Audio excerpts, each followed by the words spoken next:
et je veux citer notamment les sanctions qui vont être décidées aujourd'hui à l'encontre de Xavier Moreau, ressortissant franco-russe basé en Russie, qui est un relais de la propagande du Kremlin en Europe.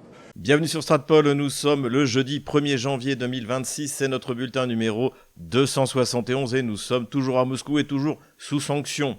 Voilà, j'en profite donc pour vous souhaiter une excellente et sainte année 2026, pleine de victoires contre les ennemis de la Russie et de la France et donc de l'Europe. Avant de commencer cette vidéo, n'hésitez pas à aller vous inscrire sur tous nos réseaux sociaux. Procurez-vous un VPN. Vous pouvez, donc je l'ai dit, utiliser le navigateur Tor, mais on me dit qu'il y a également le navigateur Opera qui a un VPN intégré. Donc toutes ces solutions technologiques sont très utiles pour contourner la censure. Voilà, je compte sur vous. Continuez à vous inscrire en masse sur notre lettre d'information. Alors, pour l'instant, on a des petits problèmes parce que, en fait, depuis qu'on a dû quitter OVH, en fait, le volume de lettres à envoyer est tellement important qu'on est en train de mettre en place une solution technique. Donc, pas d'inquiétude si vous n'avez pas encore reçu la lettre hebdomadaire. Elle va arriver. C'est plus que jamais le moment de s'abonner à Géopolitique Profonde, donc vous trouverez en description de cette vidéo le lien pour vous y abonner. Et puis ne manquez pas l'inauguration des nouveaux studios, donc puisque d'ailleurs je participerai à cette inauguration qui aura lieu vendredi. Voilà, je compte sur vous. Puisqu'on parle de Géopolitique Profonde, excellente émission avec le colonel Jacques Beau, interviewé par Nicolas Stocker, qui explique comment ça fonctionne pour lui, donc ces fameuses sanctions qui ont été mises contre lui en tant que citoyen suisse, comment il est coincé, bloqué, qu'il ne peut rien faire. Donc ça montre encore une fois que ces sanctions à la base ont été faites pour des milliardaires, ce que ni Jacques Beau ni moi ne sommes, et surtout la précipitation dans laquelle ces décisions ont été prises, puisque effectivement il y a tout un soutien qu'il a reçu, de la même manière que moi j'en ai reçu, et ce qu'il note aussi, ce qui est triste pour notre pays, mais ce qui ne me surprend pas non plus totalement, c'est qu'il a reçu le soutien de médias germanophones, de politiciens germanophones et très peu finalement de médias francophones, alors sauf bien sûr les médias alternatifs, mais ça veut dire qu'en fait cette absence d'état de droit ne dérange absolument pas la classe dirigeante, ni dans ces médias, ni bien sûr celle qui a mis ces sanctions. Encore une fois, les soutiens sont extrêmement limités. Alors la semaine dernière, j'avais remercié Madame Joron et Thierry Mariani. Là, je remercie André Cotarac. On m'a signalé qu'il m'avait soutenu. C'est vrai, j'écoutais l'émission sur France Info, je crois, dans la matinale. Donc pour l'instant, il faut le dire, c'est que le RN qui me soutient, je veux dire parmi les grands partis représentés au Parlement français, et sinon évidemment Florian Philippot, que je remercie également, toute la mouvance dissidente en fait, a bien compris l'enjeu de civilisation, et puis pour nos institutions, c'est la destruction de l'état de droit en fait, ce à quoi nous assistons. Donc profitons-en d'ailleurs pour mettre à bas cette entité tyrannique et dictatoriale qui s'appelle l'Union européenne. Pour ceux qui veulent m'aider, encore une fois, vous ne pouvez pas m'envoyer de l'argent, ce n'est pas possible puisque je suis sous sanction et donc ceux qui m'enverraient de l'argent auraient des problèmes. En revanche, ce que m'a confirmé mon avocat, c'est que vous pouvez aider ma famille, puisque évidemment cette opération, même si elle ne m'a pas fait mettre un genou à terre, a été, on peut dire, douloureuse. Donc vous pouvez aider ma femme, et c'est pour ça que je mettrai en description de cette vidéo le lien vers son compte, voilà, où vous pouvez envoyer de l'argent si vous voulez, encore une fois, aider ma famille. Il y a plusieurs choses qui nous ont plu cette dernière semaine 2025. Tout d'abord, merci à ceux qui ont cotisé pour la construction de l'église de Féodosia en Crimée, l'église catholique, puisque, comme vous le voyez sur ces images, les travaux avancent bien. Et donc, les dons qui ont été levés auprès des Français représentent 380 000 roubles, donc ça fait à peu près 3 800 €, et ils ont déjà été dépensés pour acheter tout ce qui va être l'éclairage de cette église catholique. Donc merci, c'est un très beau geste que vous avez fait pour les catholiques de Crimée. Et ce qui nous a plu cette semaine du point de vue du contenu, c'est l'analyse de Youssef Indy de cette conférence qui a eu lieu au Sénat, donc est organisée et où était présent Vincent Payon, donc il était question de l'origine de la laïcité pour la République française. Alors dans mon livre, le livre noir de la gauche française, j'ai déjà cité les travaux de Vincent Payon qui explique que la laïcité, en fait, c'est une religion D'ailleurs c'est le titre d'un de ses ouvrages, Une religion pour la République. Et là, ce qui m'avait échappé, en fait, c'est que finalement cette religion, donc la laïcité, viendrait du judaïsme. C'est le thème du colloque. Et alors évidemment, Youssef Indy revient sur son analyse, sur ses origines de la divinité, ce que moi j'appelle la divinité laïque. Et c'est très intéressant parce que c'est quelque chose qui m'avait, je dois l'avouer, complètement échappé. Encore une fois, c'est un colloque qui est organisé au Sénat français, donc avec Vincent Peillon lui-même, ancien ministre socialiste de l'éducation, si vous vous souvenez, de François Hollande. Alors cette thèse, en tout cas, elle fait pas l'unanimité, je dois le dire. D'ailleurs, Jacques Sapir, j'ai vu les discussions sur X, et bien Jacques Sapir pense que cette thèse est fausse, mais cela dit, à vous de vous faire votre idée. Je vous renvoie encore une fois à la vidéo de Youssef Indy sur ce sujet. Économie maintenant, et il est temps de venir investir en Russie. Donc si cela vous intéresse, vous pouvez aller voir en description de cette vidéo comment procéder, venir ouvrir un compte, investir. Ce sera également l'occasion de venir en Russie et pourquoi pas de se rencontrer puisque pour l'instant mes venues en France sont repoussées le temps que je règle tous les problèmes, bien sûr, liés à ces sanctions. Voilà, peut-être à bientôt à Moscou. L'organe de statistique, l'équivalent de l'INSEE russe, Rostat, a continué à publier ses statistiques économiques et certaines ont été utilisées par les pro-OTAN pour expliquer que ça y est, c'est bon, maintenant l'économie russe s'effondre, avec les statistiques donc qui ont été publiées pour la production industrielle. Alors là-dessus, je vous renvoie aussi sur les travaux de Jacques Sapir, qui publie régulièrement, qui sait en plus utiliser ces statistiques. Et donc, ce qu'il faut retenir, d'ailleurs il y a un article très bien dans le Commerçant, qui est un peu le journal économique de référence en Russie. Et donc, ce qu'il faut retenir, c'est que la croissance industrielle en Russie sera positive cette année. Elle sera de 0,8%. Donc finalement, c'est à peu près au niveau de la croissance globale qui devrait être autour de 1%. On verra ça définitivement en janvier. Donc il n'y a pas de récession. En revanche, il y a certains domaines économiques qui sont qui ont en baisse de production. Et ça, c'est pas lié aux sanctions, c'est lié au taux délirant de la Banque centrale, dont on a souvent parlé dans cette vidéo. Et donc ce n'est pas surprenant que l'industrie automobile en octobre 2025 baisse de 23% par rapport à octobre 2024. Voilà, c'est d'un mois sur l'autre.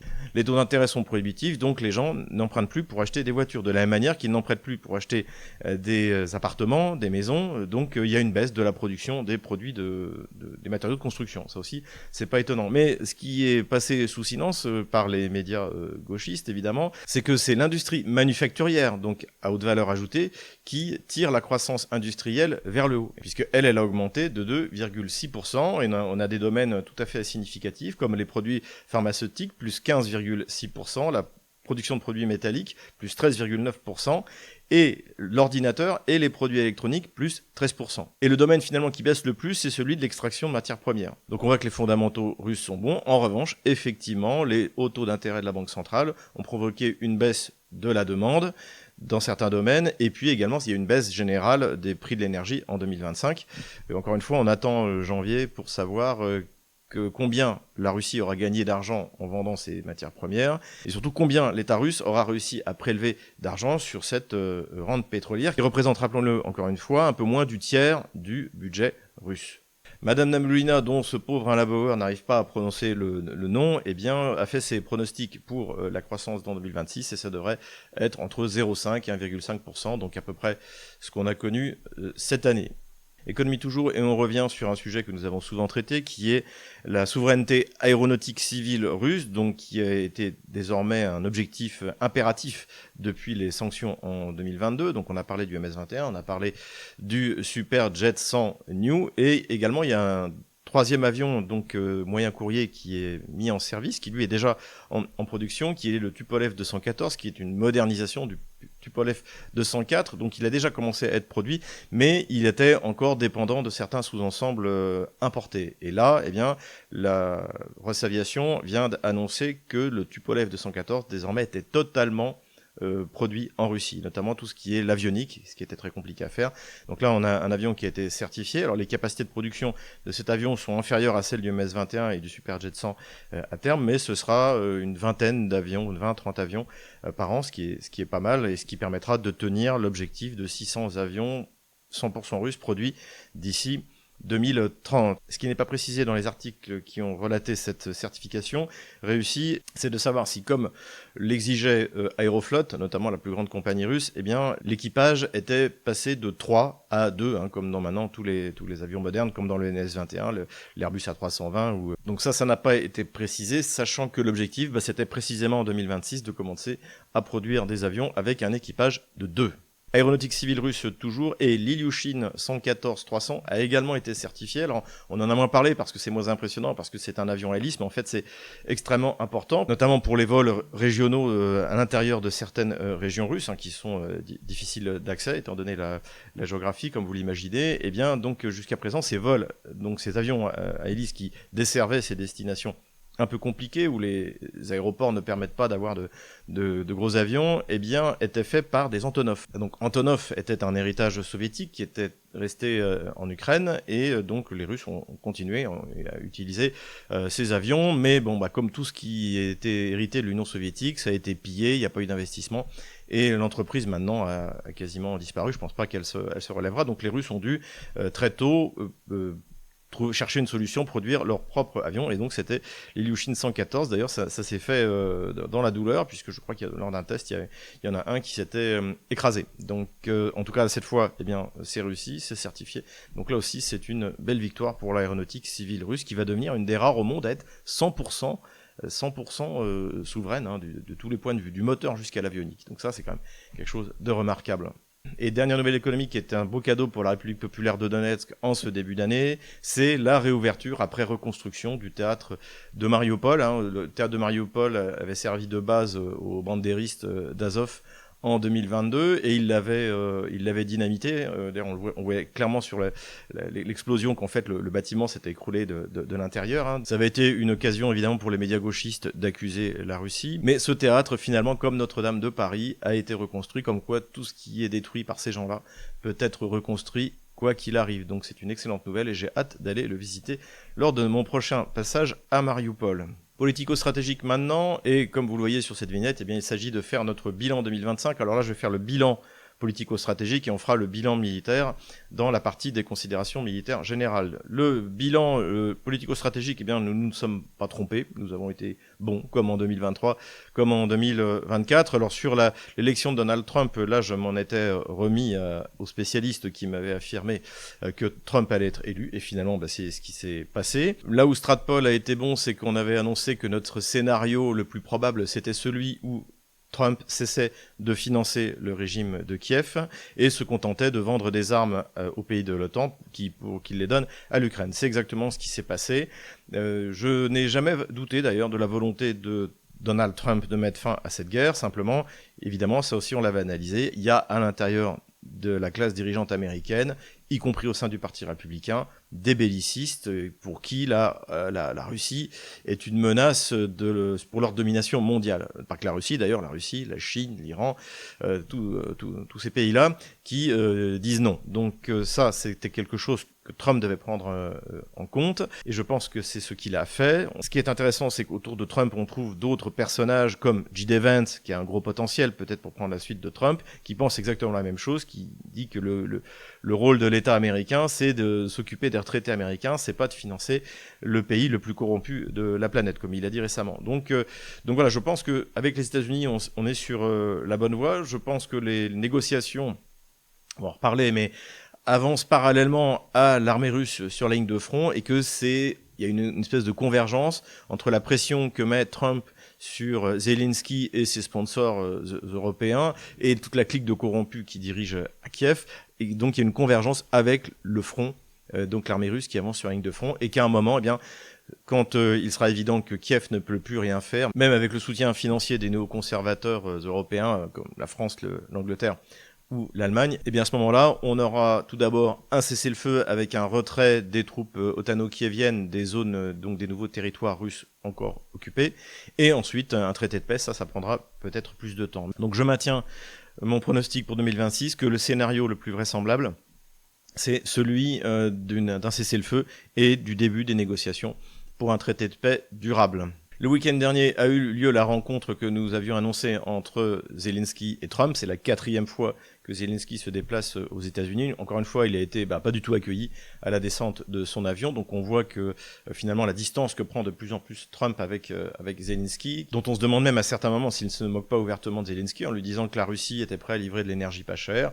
Et on voit ce pauvre Zelensky complètement soumis, sourire bêtement. Alors évidemment, c'est toujours la navette, donc il va à Washington, il revient en Ukraine ou en Europe, et puis là, il dit qu'il va pas accepter, notamment la condition pour le cessez-le-feu, c'est-à-dire le retrait de l'armée otano-kievienne des territoires occupés russes. Donc ça, c'est quelque chose de fondamental. Ce qui est clair, en tout cas, c'est que désormais, Trump a accès aux véritables informations de ce qui se passe en Ukraine sur le terrain, sur l'état réel de la ligne de front et de l'armée otano-kievienne. Et ça, c'est décisif, c'est-à-dire que Zelensky ne peut plus lui raconter n'importe quoi. Il peut encore raconter n'importe quoi dans les médias. Rappelez-vous, la semaine dernière, on en avait parlé, la réaction de Tutsi Gabbard, après que Reuters a raconté que les renseignements américains considéraient que la Russie voulait envahir l'OTAN. Donc ça avait été fermement démenti par Tulsi Gabbard, et ça a fait écho en Estonie, oui, le pays de Kaja Kallas, où le chef des renseignements extérieurs, donc un certain Rosine, je ne savais même pas qu'ils avaient des services secrets dans ces pays-là,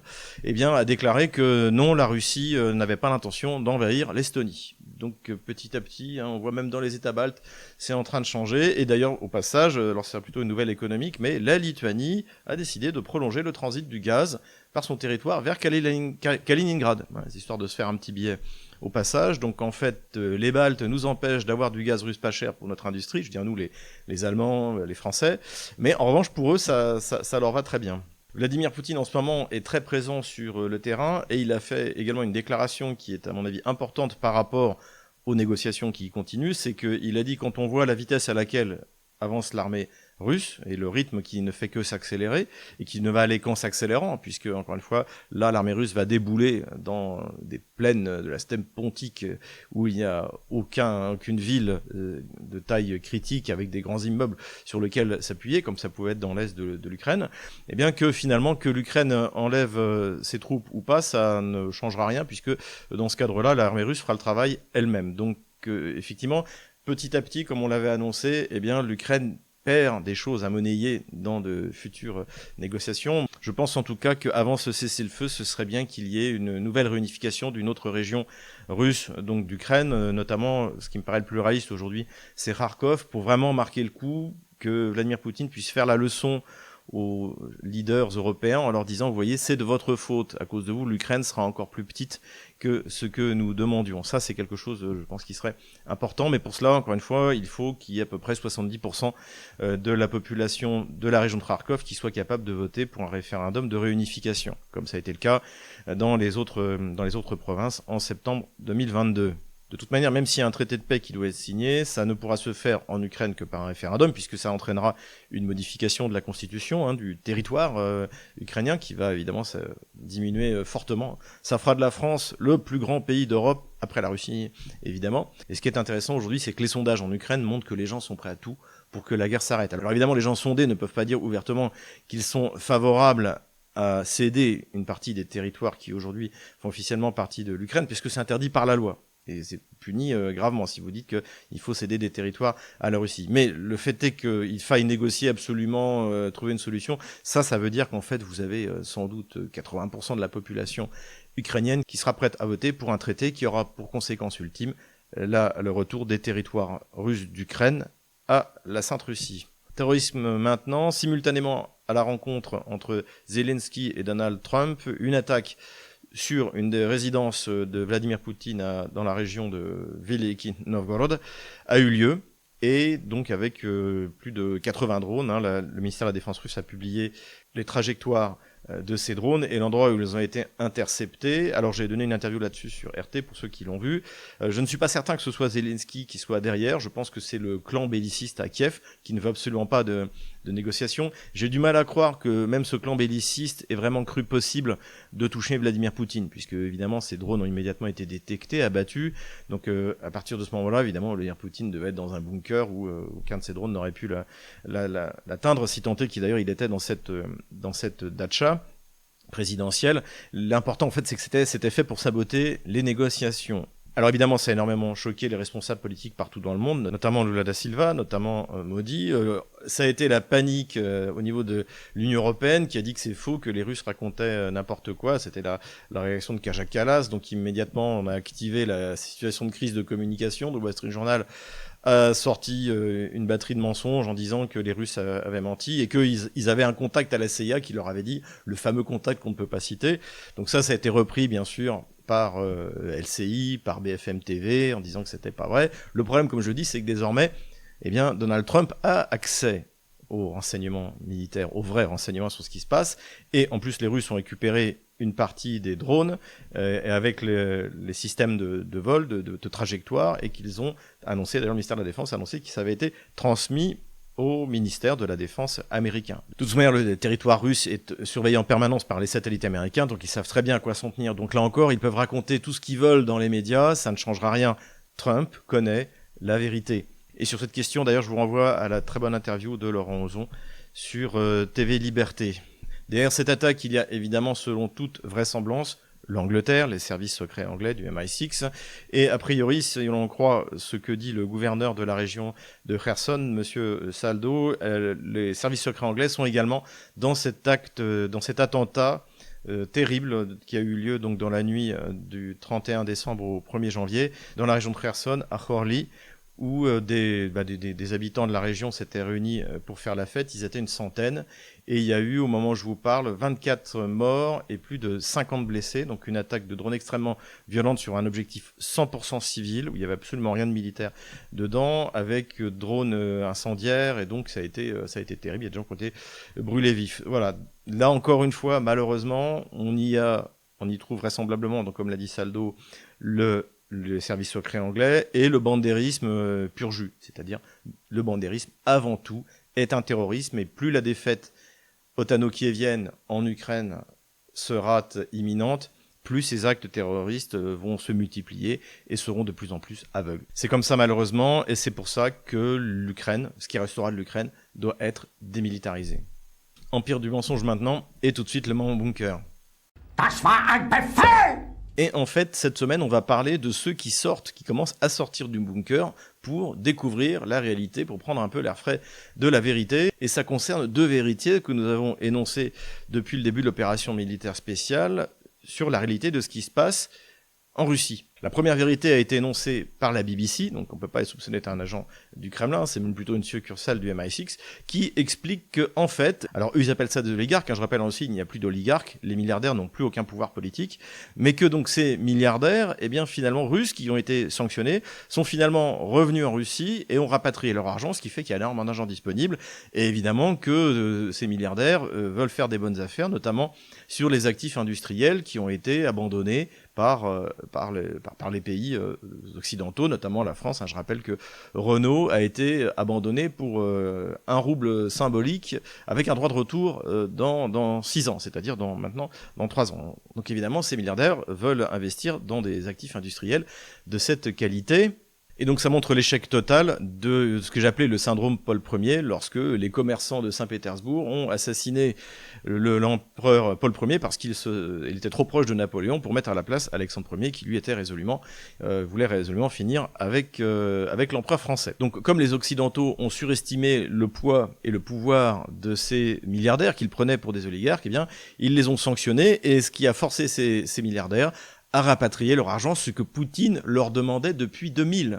Depuis le deuxième semestre de l'année 2000, où il a mis en garde les oligarques, arrêtez de faire de la politique, payez vos impôts et rapatriez votre argent en Russie. Et bien sûr, les oligarques, alors la plupart ont cessé de faire de la politique. Ceux qui ont continué ont fini comme Mikhail Khodorkovsky et sont maintenant en exil. Et en revanche, Poutine n'avait pas obtenu le retour de cet argent. Et maintenant, grâce aux sanctions, eh bien, c'est quelque chose qui doit être fait. Je rappelle cette formule sans pitié de Vladimir Poutine en 2022, quand on lui parlait des biens qui avaient été confisqués, des yachts qui avaient été saisis. Poutine avait répondu: s'ils avaient garé leur yacht à Sotchi, ils pourraient encore en profiter. Il est comme ça, Vladimir. Et le deuxième moment où on voit des chercheurs gauchistes sortir la tête du bunker, eh bien, on doit ça au Quincy Institute, donc qui est un think tank a priori néoconservateur, hein, financé notamment par George Soros, si j'en crois leurs fiches. Eh bien, ils ont publié une étude dans laquelle ils disent, finalement, la population russe soutient Vladimir Poutine, soutient l'opération militaire spéciale, et c'est pas moi qui le dis, c'est eux, hein, c'est même forgé une identité anti-occidentale.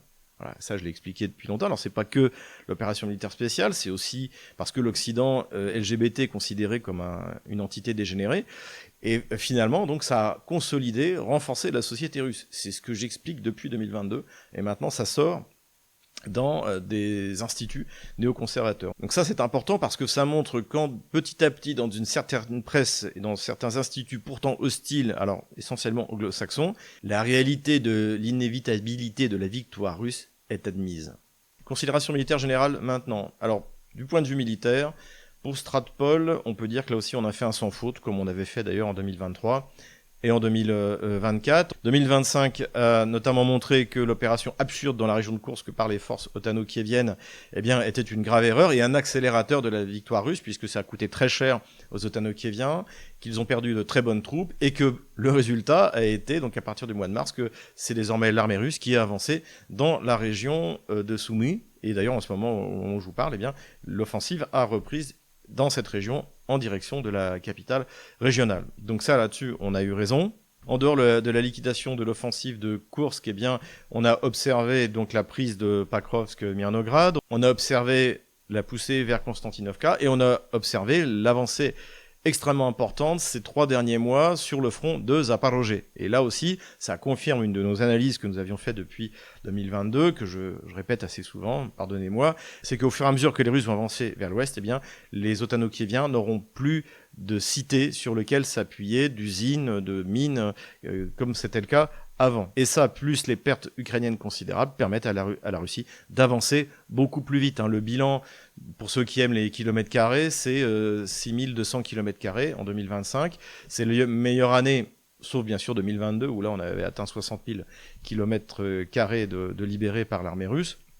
Donc pour vous donner un ordre d'idée, l'Alsace-Moselle que les Allemands nous avaient pris en 1870, c'était 15 000 kilomètres carrés à peu près. Donc vous voyez, c'est quand même sérieux, ces 6200 km². Mais d'ailleurs, comme le disait le général Kempf, tous les kilomètres carrés ne se valent pas. Les positions otano-kieviennes que la Russie prend en ce moment dans le Donbass, notamment, ont une valeur extrêmement importante du point de vue opératif, évidemment. Considération militaire générale toujours, le général Syrski a lancé une commission d'enquête, et oui, pour essayer de comprendre ce qui s'est passé, pourquoi une unité otano-kievienne a abandonné la ville de Gouliapol, qui a été libérée par l'armée russe. On va en parler sur la carte des opérations militaires, mais surtout en abandonnant tout son matériel, ses ordinateurs.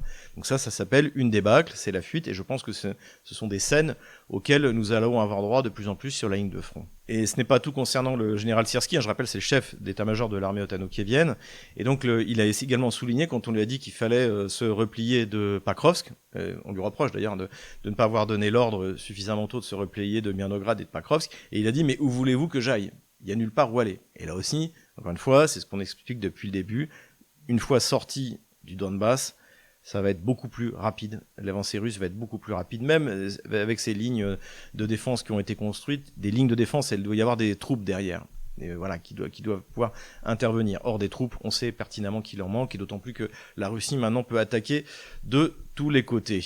Et c'est pour ça que plusieurs dizaines de villages côté otano-kievien de la ligne de front ont eu l'ordre d'être évacués. Donc ça, c'est dans la région de Zaporozhye, mais c'est également le cas dans la région de Tchernigov. C'est-à-dire que, comme on en avait parlé sur Divergence politique, on ne peut pas exclure que les Russes, qui peuvent tout faire en fait finalement en ce moment, reprennent une offensive vers Kiev en partant de Tchernigov. Ça, on ne peut pas l'exclure. Donc visiblement, en tout cas, l'état-major otano-kievien le prend en compte et a ordonné l'évacuation de certains de ces villages également, je crois une grosse quinzaine de villages. Et nous revoilà sur la carte des opérations militaires. Donc cette attaque qui a eu lieu contre des civils qui fêtaient la nouvelle année a eu lieu à cet endroit-là, à Khorly, ici. Donc on est dans la région de Kherson, entre la Crimée et la région de Kherson. Les Russes, en représailles, ont lancé une campagne de bombardement sur les infrastructures critiques, notamment du côté de Odessa, du côté de Kharkov, également du côté de Lutsk, donc en Volhynie, à cet endroit-là. Donc là, les dégâts sont très impressionnants. Contrairement à ce qu'on a raconté, on n'a pas eu de coupure d'électricité à Moscou. Là encore, ce sont les mensonges éhontés de la presse macroniste.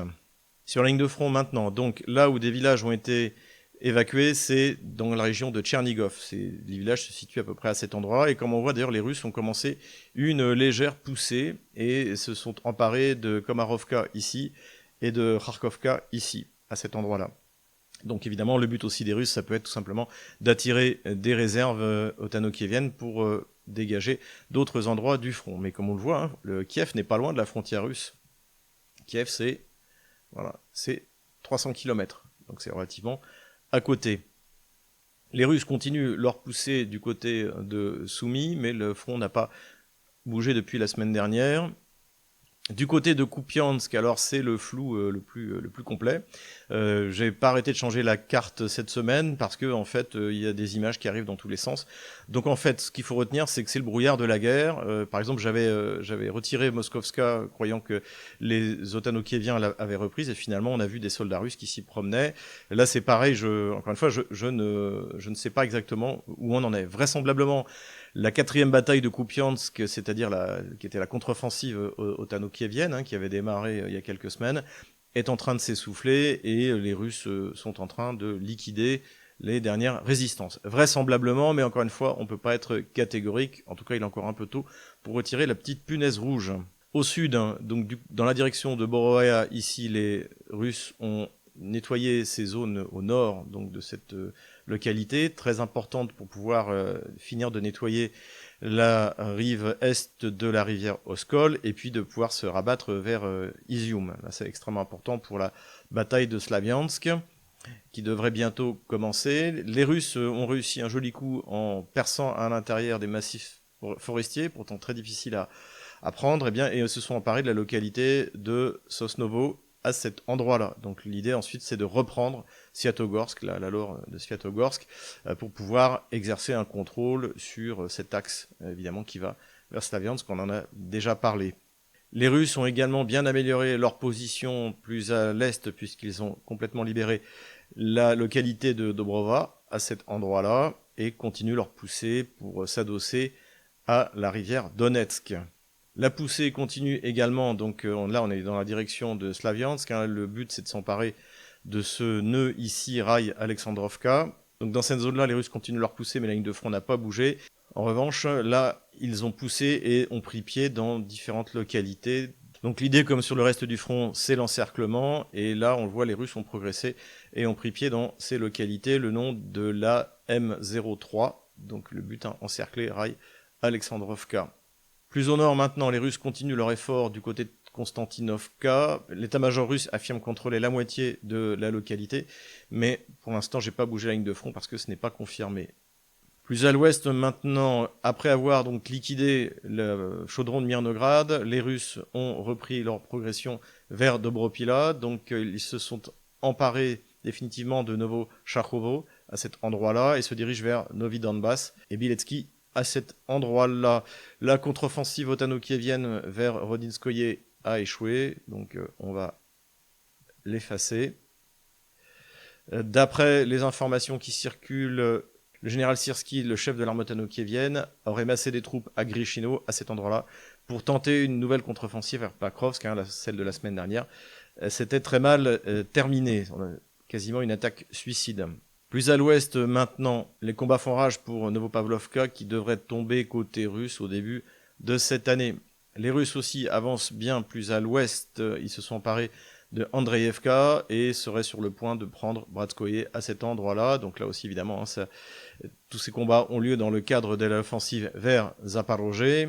Les Russes consolident ici à cet endroit-là leur position à l'ouest de la rivière Aïchoug, ici, voilà. La contre-offensive aussi, là, une contre-offensive quasi suicide otano-kievienne a échoué, donc voilà, on l'enlève. En revanche, eh bien, les Russes, comme je l'avais annoncé la semaine dernière, se sont emparés de Gouliapol et non seulement se sont emparés, mais ont continué à avancer largement vers l'ouest. Et donc là, c'est avec un véritable plaisir que je retire la deuxième punaise rouge que j'avais mise en place en 2022. Regardez à quoi d'ailleurs ressemblait la carte en février 2023 avec les 3 punaises rouges de ces 3 localités. Et la dernière punaise rouge, eh bien, ce sera celle d'Orekhovo. Donc les Russes poussent, on l'a vu, à partir du sud, mais en fait également ce qui se dessine, c'est un grand encerclement en fonçant vers Zaporozhye. Donc ici, le front pourrait avancer extrêmement rapidement.